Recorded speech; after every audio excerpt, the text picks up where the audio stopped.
Mr. Jon Antonucci, welcome to the Refinery Podcast. I'm so glad that we were able to both carve out some time to be on here and have this conversation together. And it's always good to see you. Thanks, Rick. It's great to be here. Thank you for inviting me. And schedules be what they are. It's not only a pleasure, but I'm glad we were able to make it happen. Yeah. Well, listen, from the beginning of just meeting you and being able to spend some time around you at some prayer meetings and just some other networking things, and then actually here in the studio and doing some recording and spending the day at the refinery. It's all been very pleasant and very good. And for me, you're somebody who's easy to believe in. And I Mm, love what you're doing. thank you. And I know that your company name and everything that you're doing is about servant-minded leadership, and we want to talk about that. But I really want to talk about kind of like where leadership started emerging for you, because some people go on this journey and they get put in a position of leadership. And if we know anything about busting leadership myths, position does not equal leadership. Yeah. However, some people never really consider themselves a leader or haven't necessarily been in some kind of leadership role Yeah. until uh, some job puts them in there. And then there's others who there's this thread of leadership that goes throughout their life. And I suspect that you're in the latter group. So for you, where did leadership start showing up in your life? Well, that's such an amazing question. Before I answer the question, let me just Yeah. say I so enjoyed being in your studio. If anybody that hasn't had that opportunity, you've got such a fantastic setup, and I've talked about it many a times since then. So that you Well, got a thanks. wonderful studio there at the refinery. Appreciate that. So you ask a pivotal question, and then you clarified it, which was so beautiful. You Mhm, mentioned the difference between leadership, and so from a thread of mhm, leadership, mhm. I'm the oldest of five. Okay. You end up leading in some capacity as the oldest, First order. and as an entrepreneur at a young age, and these things. I officially would say that I stepped into my first position of leadership, or at least functioned as a leader, at 12 when I was asked to teach a martial arts class. It was the Okay. very first time I was asked. And the quick story behind that is that the sensei was stuck in traffic, and the other parents in the class said, you should go teach. And I was like, no, I'm not the highest belts, and I'm not the oldest, and nobody gave me permission. And they were like, well, we're paying for the class and we think you should go teach. And so Wow. that was the very first time. And that transformed, or I should say, the metamorphosis happened. By the time I was 15, I was an official assistant instructor. And by the time I was 19, I had over 500 students in the martial arts side of things. But here's the reality, and you touched on this. Being in a position, even having a function of leader, a leader does not make you. Yeah. And I just 2 days ago, I think it was, I was leading a session, and we all of our courses at SML start with the same session on the responsibility of leadership. And it's the conversation that I don't think happens very often. Yeah. I like to say we say the quiet part out loud, and Mhm. and that is that leadership, people act like it's this great and fun, and everyone is just going to love you, and it's a raise, and it's a promotion, and it's yay. And nobody tells you the responsibility. Nobody tells you about the critique. Nobody tells you about the stabbing in the back and the all of those things. And so I kind of go through that, and then I ask this question. It's like, well, what's the one thing that you need to be a leader? And people Mhm. give great answers. Yeah. Integrity, compassion, empathy, understanding, communication, great answers. And I always say, I love them, and I really, really do. But what if that's not the one thing? Mhm. And then if you ever take that course, the big thing comes on the screen and says followers. Mhm. You're not a leader until you're inspiring someone to follow you. There's Yeah. a lot of people in a lot of positions. And so for me, I was in positions of leadership for years, but I didn't care about my people. I didn't care. I wasn't interested in developing them. I wasn't leading, and I wasn't probably the type of person anyone was truly following. Mm. I was somebody that was all about me. And so I don't think I truly became a leader until I started to understand that true leadership truly starts Mhm. with service and caring about others. And for those that do have maybe that inferiority or imposter syndrome or something like that, I try to encourage them and say, look, if you care about people, that's what you need to be a Yes. leader. Everything else is Mm. skill building, and anybody can build the skill. Yeah. But if you don't Yeah. care about people, doesn't matter how many skills you have, you're never going to truly lead. Yeah, really good. One of my favorite quotes about leadership and the definition of leadership came from a guy named Ray Pugh. And Ray Pugh was a longtime camp director in Iowa, in Des Moines, Iowa. But he became essentially a motivational speaker. Oh. So like one of Ray's sayings was always like, you got to get up every morning with a little zip, go fire and enthusiasm. And so he was that kind of almost like a Vince Lombardi type Yeah. speaker. Loved the guy, just loved being around. I mean, you could not help but be enthusiastic around him. But his thing was a leader is somebody who brings out the best in other people. Yeah. And I think that's a good thought about that. And also there's a lot out there about servant leadership, but it seems like one of the distinctions you've made is this concept of servant-minded leadership. So Yeah. talk about why that's important for you. Why does that difference matter to you? Yeah, so thank you for that question, Rick. First of all, let me say that while the wording is very important, I'm not so foolish as to think that because I added a word, it somehow magically changes things. Sure. But the reality is that while I wouldn't say everyone has heard of servant leadership, it's almost become cliche. You can Yeah. walk into most businesses and use the term servant leadership, and people have heard of it. And here's what happens: businesses like mine, it's a business. And we want to serve people, we want to help, but ultimately it is a business. And if you're trying to ask other businesses or really anybody to pay you money for your services, the conversation around return on investment is going to come up. Yes. ROI, it's just part of the conversation. Mhm. And what I feel happened is those people like myself, with the best of intentions, trying to essentially sell our services, Mhm. accidentally allowed ROI to become a primary part of the conversation. Yeah. And servant leadership went from what it was originally designed to be into a concept that basically said, if you will serve your team, then they will produce more, then they will be more engaged, then this, then that. And the minute it did that, it was no longer servant leadership, it became transactional.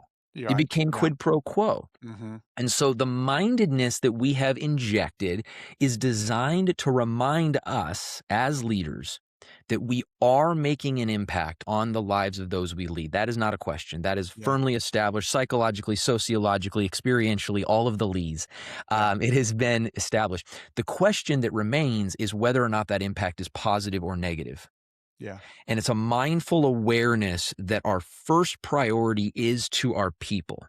Mhm. Will the ROI come? Yes. And is that an added benefit? 100%. Yeah. But the minute that becomes the conversation, we're no longer serving them, we're using them. And I really believe that our people have an innate sense to know if we really care and we really want to be a servant leader, or if we're simply using servant leadership as a lever to get something from them.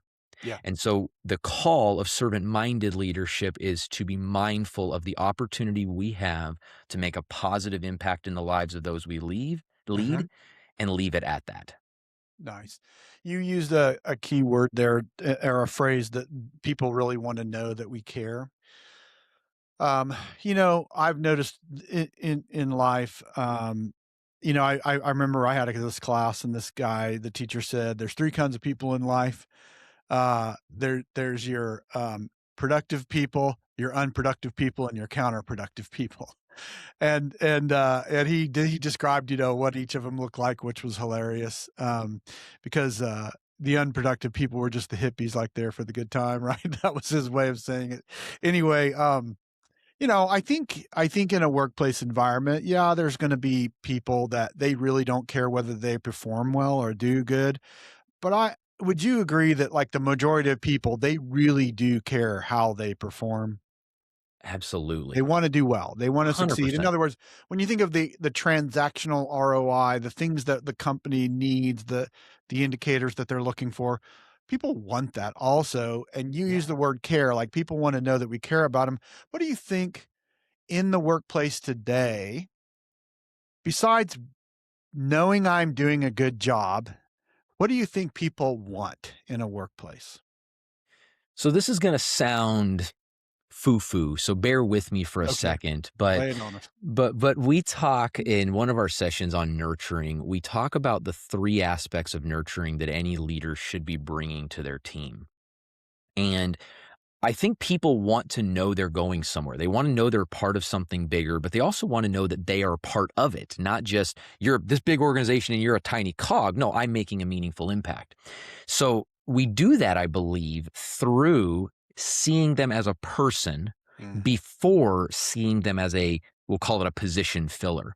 mhm, In the nurturing segment, we talk about nurturing people in their passion, then their position, then their potential. okay. And we start with passion because if I take note that Rick Burris is a fantastic podcast host and a great coach, and I lean into that, and I say, "Hey, Rick, I see these values in you. Would you like to record something for the work or for the workshop, whatever, right?" Right. Mhm, And I stoke what you care about. mhm, It is so much easier for me to then invest in you in whatever position you hold.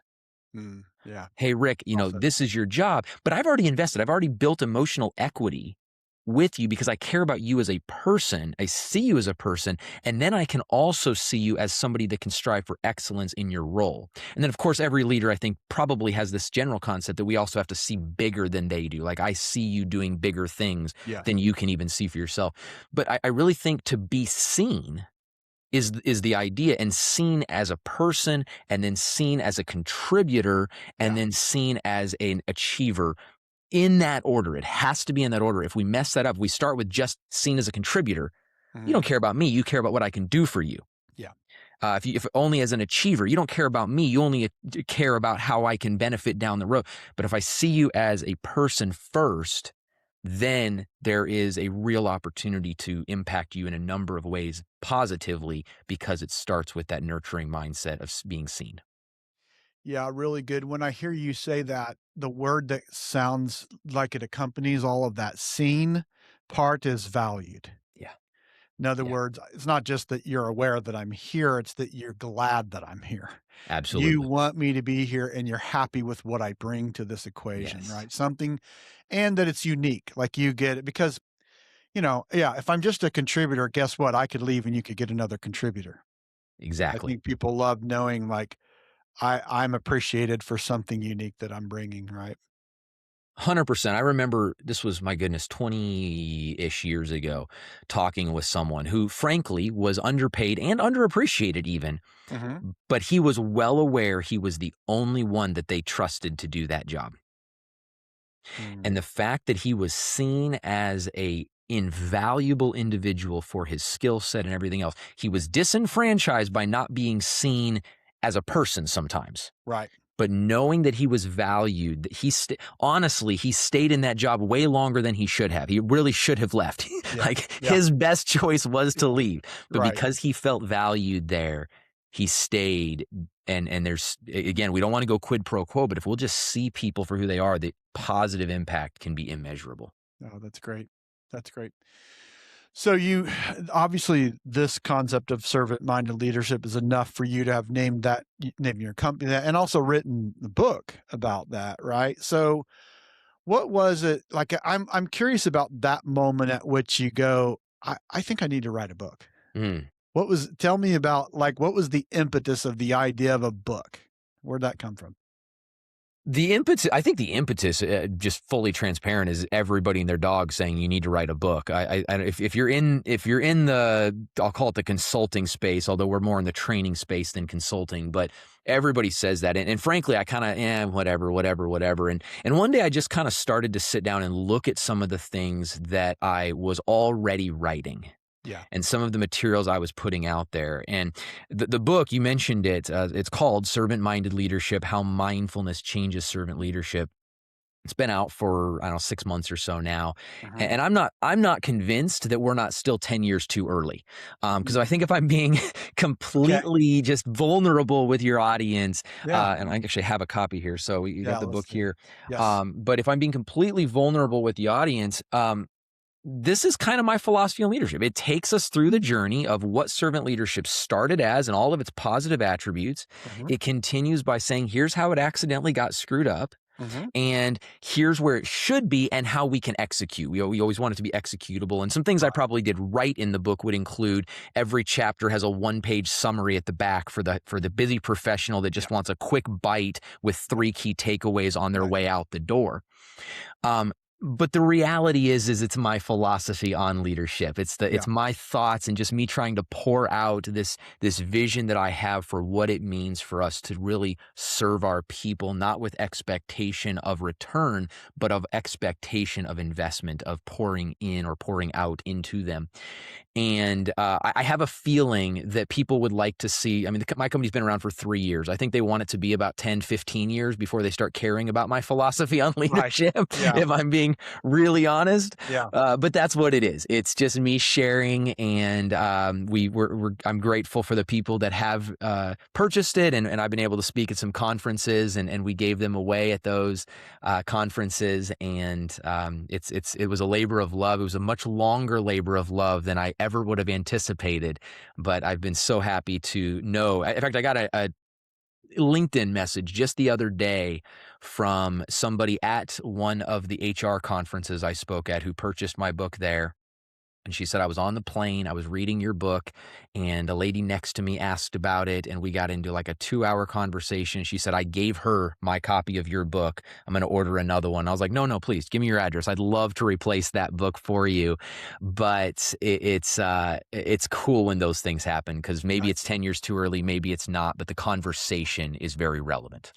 Yeah, and I suspect you're, underselling what's actually happening in the room, and what I'm saying is this: yes, some of this is theoretical in terms of, like, the concepts that you're seeing and wrestling with, but I rather imagine that you didn't get to the place of writing a book if you weren't wrestling with those things in the room with people, if you weren't interacting. And so what I'm saying is, what I don't want anyone to discount is, yes, you have this sort of philosophy, but beyond the theoretical philosophy or the academics of it, you are into the experience of it. In other words, you are imparting these, you have ideas that you're testing, you have principles that go along with this that are repeatable, dependable, executable, right? Talk about that a little bit. Yeah, you are.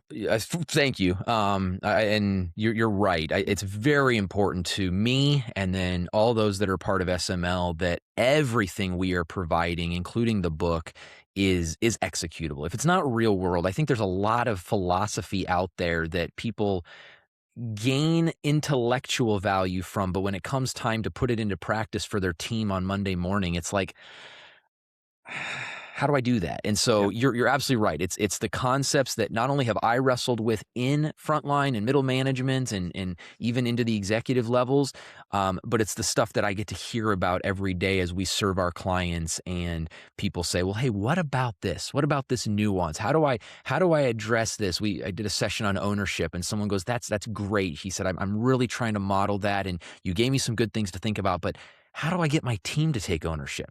Mm, And yeah. those are the types of wrestlings that middle managers and frontline leaders are dealing with every day that we try to address as an organization, and we try to make it very practically applicable in the book. Yeah, that's good. And whether it's within the book or in the room, I think the key piece of that is the all of that philosophy and all of those principles need a framework to grow on, right? It's like the grapevine needs the trellis. So Yeah. so in other words, if you're experiencing these things, you have to have a way to know that the execution of them is valuable and measurable and that you can sow some intentionality in it in a very specific way Yeah. and then know whether that intentionality is, really having a cause and effect relationship, right? Absolutely, absolutely, and there's a number of things we in our sessions, we have every session has, a few different things, but 2 of them are a make it happen assignment and a Mhm. personal investment assignment, and they are exactly what they sound like. The That's a make it framework. happen is Yeah. how to take that concept and deploy it and put it into practice and make it a real part of your everyday leadership experience, and the personal investment is your opportunity to wrestle with it. How what do you believe? Not what did someone at the room front of the room tell you, not what did a book tell you, but what's going to become the core part of who you are as a leader that's going to transform your life, not just today, but tomorrow, next week, next year, and next decade? Yeah, very good. Yeah, and also let's talk about too, like the sweet spot for you Yeah, and who you work with and what's the best fit. I mean, obviously, from our conversations, I think people can sort of make some assumptions. Obviously, we're talking about teams here. We're not talking necessarily about someone on a solopreneur journey, although I'm sure that they could get very valuable things that they could apply to their family, to their vendors, to sure. their people that they network with, and of course, but where is that sweet spot for you? So, in other words, let me say it this way. What do you think is the hungry crowd that absolutely needs what you have to provide? Where is it that you could absolutely stand in the gap and help move a company forward? What does that look like? It's a great question. There's in many industries, there's so many different people all, clamoring for differentiation. And the beauty is, at least when I started the company 3 years ago, there really wasn't anybody serving specifically what we call frontline leadership. So Okay. we define frontline leadership as anybody who is actively serving a team. Okay. That usually means, if you're thinking corporate, you're thinking director level and below. We're not serving the vice presidents as a rule. We're not serving the C-suite as a rule. We're serving those individuals that come into work every day and have a group of people reporting to them directly, and they're navigating the day-to-day chaos of life. Depending on the organization can make that different. One of our clients is a bank, and so for them it's going to be usually branch manager and Mhm. below, because those are the individuals that are actively working with a team. And any organization that believes in these concepts and has enough people that we can serve would be kind of that group that's clamoring for it. Yeah. We are industry agnostic, so we are serving everybody from the banking industry that I just mentioned, all the way to blue collar Mhm. engineers, all the way to solar, to sales, to Mhm. manufacturing. We've got a broad suite of clientele already. What we have found tends to be the differentiator is not the industry that they're in, but Uh-huh. rather the attitude that they hold. Are they a Yes. growth minded company, or are they a check the Gotcha. box company?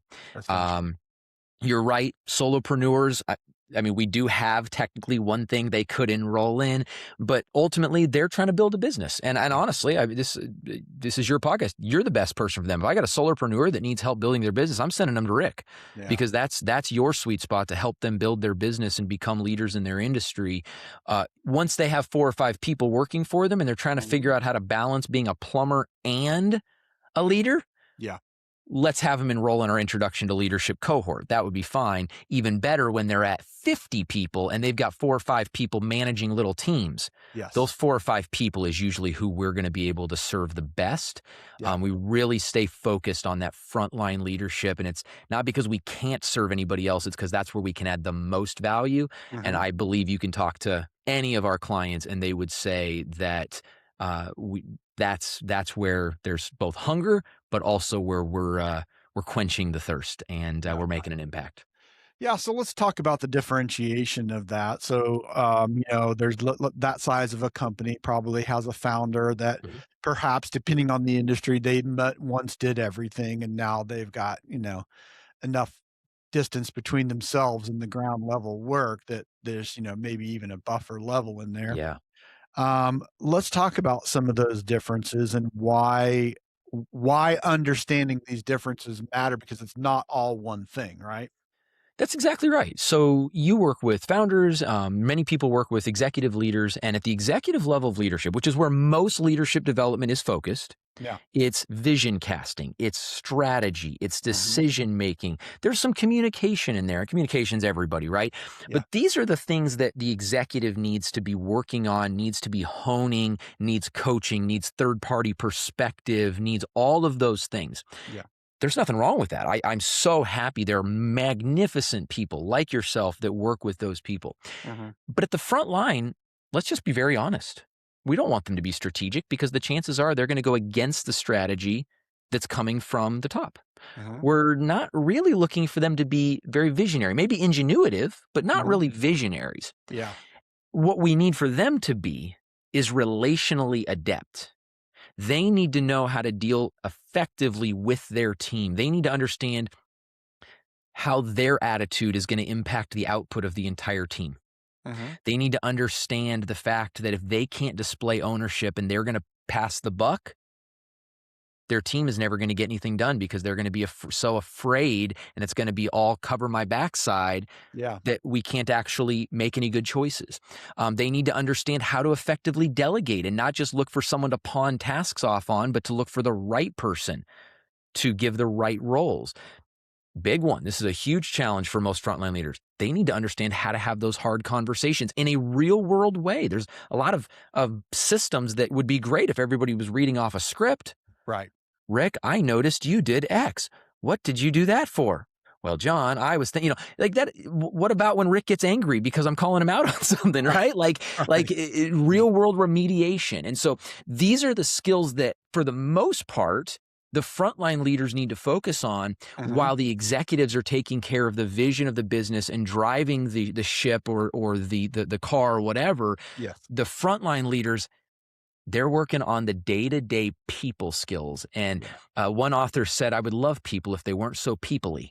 Yes. And Right. the reality is that's what the frontline leaders offer. And Yeah. so you can look at it. I would, if I would summarize everything I said into one sentence, executive leaders need strategic leadership development. Mm. Frontline leaders need relational leadership Yeah. development. Yeah. And Good. we really focus on that relational. That doesn't mean there's no operational. We do have a session on productivity versus busyness and another on how to run an effective meeting. But a lot of that is still based on how are you treating your people, and are you, to your point, are you valuing them? Do you care about them? Do you see them as people? Or are you more interested in feeling important because you're an out leader? Yeah. Nice. Okay. I'm going to ask you kind of a goofy question, but it has a purpose. Okay. What place does love have in in the workplace? The true definition of love, it's everything. You talked about your favorite leadership quote, Hmm. and I would say almost the same thing, that if you don't love your people, you can't be an effective leader. You have to. True leadership, you said true leadership. Remind me of exactly your quote because I don't want to misquote you. A leader is someone who brings out the best in others. Perfect. And I've always said that true love is doing what's best for the other individual. Yeah. They're They're, they're, synonymous, right? they're, they're parallel. You cannot tell me you're effectively leading a team if you're not trying to do what's best for your team. Yeah. That doesn't mean doing what they want all the time. I have a Yeah. speech that I'm working on for that says servant leaders aren't nice. Yeah. Stop being nice. Servant leaders aren't nice, Yeah. but they do what's best. And love, you think of it like your kids, right? You're not going to do everything that your kids ever ask. They'd eat candy for breakfast, lunch, and dinner. They'd play in the street. They do all, but you absolutely always are trying to serve them by doing what's best and Yes. offering what's best. And as leaders, I think love our logo, which I don't think you see anywhere right now, but our logo at SML has an actual heart in the logo Mhm. because we believe that leadership that's rooted in love is the only kind of true leadership there is. Yeah. So your own story, just in terms of like what, you talked about the martial arts and how that was the thread of leadership. What were some of the events in your life and some things that it kind of led you to where you are? And also, um, just kind of from your experience, what has informed this whole, because you've done a really great job of kind of outlining the philosophy and what it looks like and who it's for. But what were some things personally for you that have really formed this in you and, that really drive you about bringing this to the workplace? I think I'm gonna go start backwards. Bringing it to the workplace, I was a training manager in corporate America and realized we were not doing this. Yeah, We were completely focused on operational excellence and operational development and training, much and yeah, genuinely couldn't figure out why we were losing people and why yeah, our leaders were burning out. And it took us a while. I'm kind of embarrassed because I was the training manager. My job, and I took it very seriously, was to empower them for success. And I couldn't figure out what was going on. We yeah, fixed the onboarding system. We did all sorts of stuff. And eventually I remember asking the question, have we ever trained them how to be leaders? yeah, that's really good. If I And so may that oh, yeah, go if ahead. I may, by the way, Yeah. this was such a revelation for me too, that recognizing that management is not leading. It has its place and it's crucial, but historically, almost everything up into probably 30 years ago that was called leadership training was actually management training. That's exactly right. And I'm just gonna say that because I'm not trying to like steal your thunder Right. or whatever you're saying, but I hear you. what really helped me in all that was recognizing why this matters is because management comes out of one side of our brain and leadership comes out of the other. And so, when you talk about these real world and the relational aspects of that, that is not a management process. It is a leadership process. So go ahead, and I'll let you go from there. I'll just No, I'm so glad you brought that to the conversation. I couldn't agree more. You'll love the fact that when we first kind of had this conversation, I remember telling the CEO that I worked for at that time, we were focused so much on operations. And I remember just looking at her saying, it doesn't matter how well they know how to do their jobs if they don't know how to lead their teams. yeah, Because that's the operational side. That's fine. Of course, we promoted our best operators. That's what you do. You take your best players and you promote them. But if they can't lead their team, if we've got other great players leaving because no one ever taught them how to answer questions with dignity, no one ever, no one ever gave them the understanding of the role that they now have. They're not just supposed to be superstar operators. They just went from 100% operations to like 20% operations and 80% relations. They've got to learn that. So that's where my passion came from. I realized it was a problem within the organization that I was mhm, serving. And as we sought to rectify it internally, it became painfully obvious that this wasn't a problem we had. It was just a problem that needed to be addressed. And when I realized there wasn't much that was being offered in terms of a real solution, that was the seed that was born. It didn't start as SML Consultative. It started as the Servant Minded Leadership channel on YouTube, yeah, yeah, and eventually it got bigger. But you asked about my journey, and I think I had a conversation this morning with someone, and I mhm, said, most really like lessons and values that we hold dear, they they come out of failure. yeah, They come out of your room or your studio is the refinery. It comes through the refining process of failure. yeah, And that's very true for me. I mentioned earlier in the podcast that there was years that I was in leadership roles, positions, functions. mm, I wasn't a leader. yeah, I didn't care about others. I didn't love them. mhm, I wanted them to love me. yeah, I was much happier when, as sensei, somebody would bring me my favorite drink because I was important and they were thinking of me. yes, I didn't find my greatest satisfaction in serving them as I should have.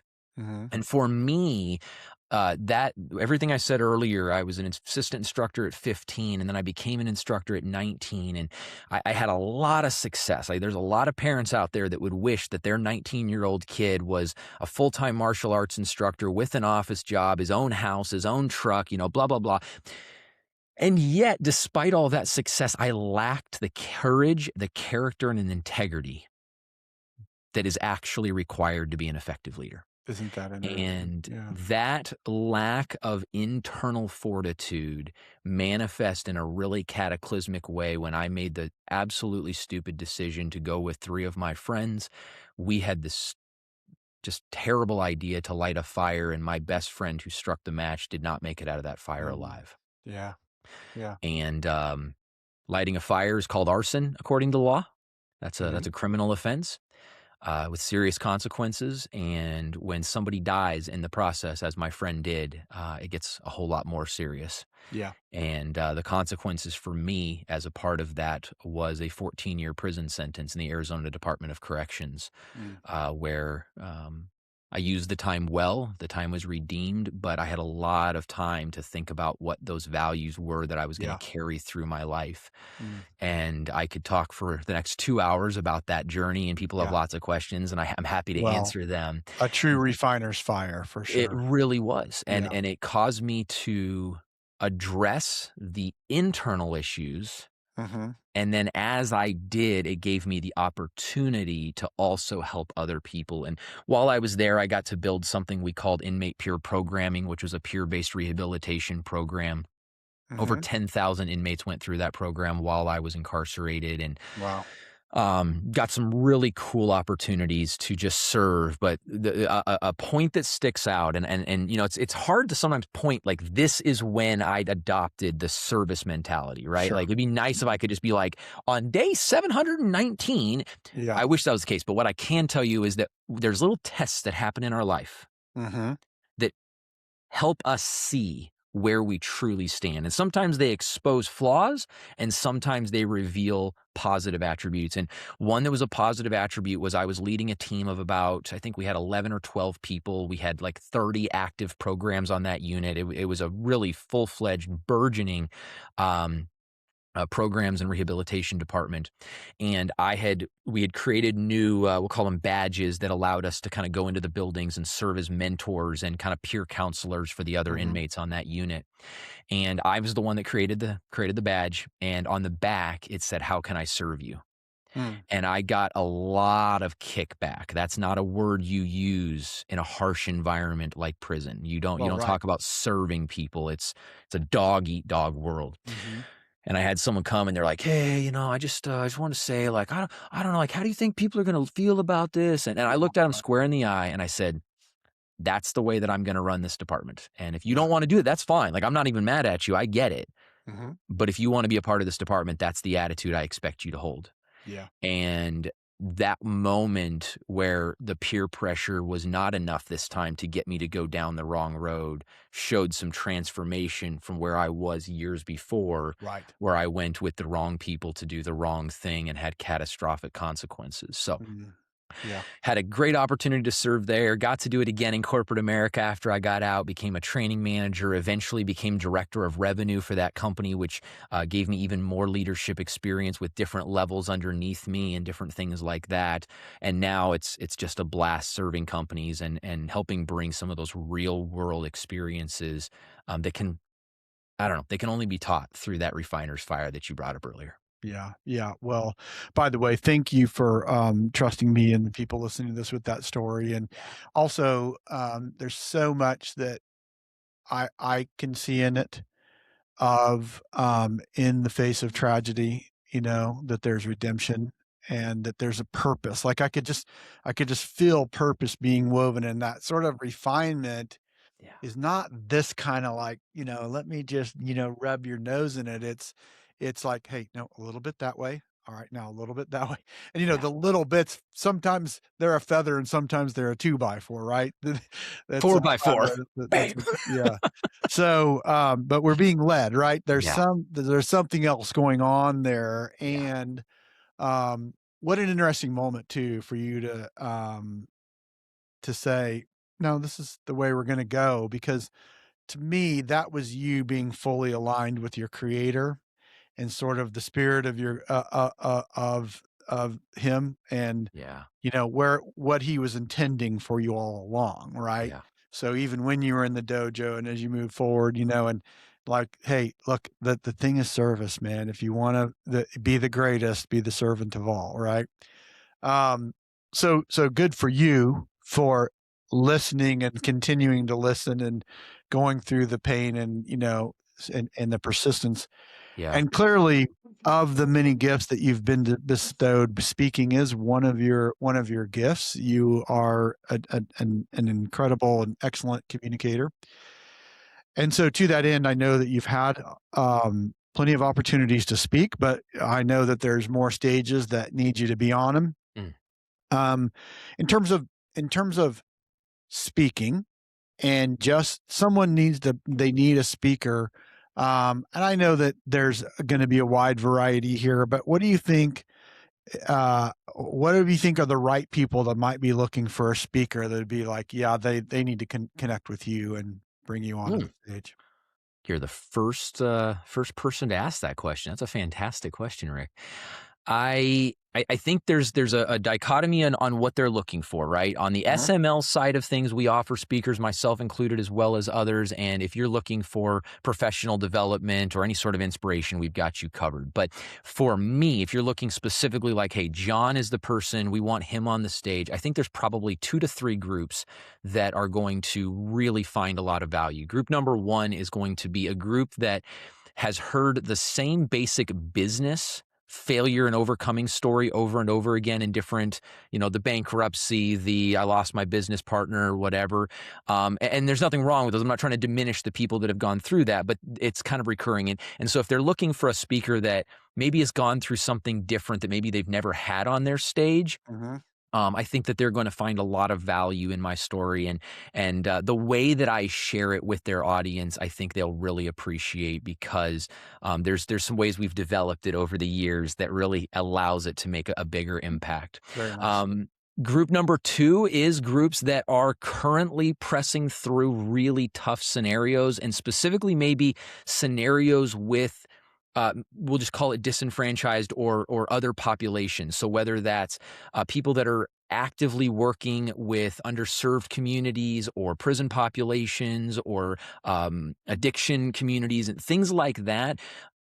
It's a tiring, and often thankless job to continue to pour yourself into individuals that, in many cases, unfortunately, continue to return to the same behaviors. Yeah. And I Mhm. have found that I've been able to be a blessing and of service to those that are really struggling with, am I making a difference, by saying, look, I'm not saying that everyone is going to turn out well, but I'm somebody that went into the system and people were willing to invest in me and Mhm. people were willing to give me a chance. And now I've got a book. Now I've got a company. It's possible. Yes. Don't give up on the people yet. And then the last group is, I love speaking to churches. I am a Christian. Jesus is my savior. And I love Mhm. sharing the redemption story of God's grace in my life. So any church that's looking for somebody that can come in, again, share maybe a little bit of a different story about Yeah. what that looked like, because ultimately I'm not that traditional story either. Yes. I'm not the gangbanger the unshackled, for those that are from years back and remember those old shows out of Yeah. Chicago. That's not my story. I was the good kid. I was homeschooled. I went to church all my life and still managed to make a horrific decision that had costly consequences, not just for me. It's not even woe is me. The community paid. My best friend died. My family, of course, that the hardest thing I've ever put them through was that. It can happen, but it doesn't have to stay that way. That doesn't have to be the end of the story. And I have a great saying I love to share, and that is, God has the uncanny ability to take our stupidity and turn it into something great. That's the business he's in, isn't it? Yeah. Well, one more thing before we go. I think that one group of people that should call you a friend when I think about the challenges that they have would be people in HR. You know, when they're dealing with people that are moving in and through in different levels in a company, and they're trying to manage all of that, and and you think about all the different generations that are in the workforce, and the challenges of that specific role within an organization. I think that those are people that, really need to be in touch with you and having serious conversations with you about how you can basically help them look good, right? You can help Absolutely. them do well in their role. And so I would certainly encourage that. And I would say I'll just give you a chance to speak into that a little bit as we kind of, Yeah, I love to call myself HR adjacent, Mhm. Yeah, and I get to share with HR a lot. They're my people, right? I found that most people that go into HR, you talk about they genuinely care. You talked about that earlier. People want to do a good job. mhm, People go into HR because they care about people, as a rule, yeah, and then they get there and realize they weren't hired to care about people. They were hired to push papers, yep, and yeah, it can be just really discouraging. And so I love to come alongside those that have a heart and a passion for empowerment and equipping, mm, but simply don't have the bandwidth to do yeah, the things that they have to do and the things they want to do. And I love to say, look, I get it. I know where you're at. I'm here for you. Let me be your extension. Let me be your extra hand Mm, to help provide that value that I know this is why you really got into HR. And then you realize that a lot of it is just preventing lawsuits. yeah, right. And so yeah, I love speaking at HR conferences. I actually get to speak next week at the South Carolina Bankers Association HR conference. Looking forward to keynoting there Uh-huh, and sharing with them why current performance, retention, and engagement strategies are not working. uh-huh. And it comes down to this frontline leadership idea.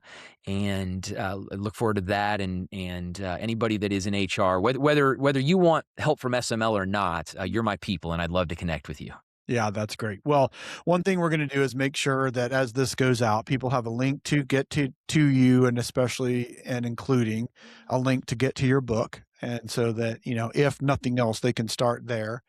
But I think that anyone who really cares about what they're doing and in the ways that you've described is just an obvious match for them.